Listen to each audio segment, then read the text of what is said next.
বাবা 1 মাস হয়ে গেল মাংস খাইনি, তাড়াতাড়ি 200 টাকা দাও, মাংস নিয়ে আসবো। আমার এই জামা নুঙ্গি টাকা দিয়ে কি তৈরি, তোকে খুলে দিয়ে দেবো। মাংস খেতে হবে না, একটা ডিম ভেজে ভাত খেয়ে যা।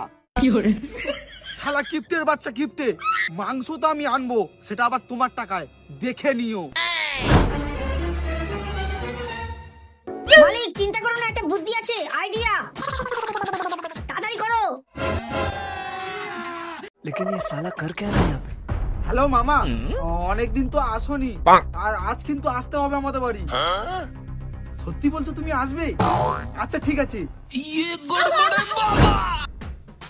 বাবা বাবা, এই দেখো মামা এসেছে। আরে শালা বাবু যে, কেমন আছো? ওসব কথা পরে জিজ্ঞেস করবে, তাড়াতাড়ি 1000 টাকা দাও, খাসি মাংস আনতে যেতে হবে, মামা এসছে অনেকদিন পরে। যা, এই নে, টাকা। ঠিক আছে মামা, তুমি দাঁড়াও, আমি গিয়ে মাংসটা নিয়ে আসি।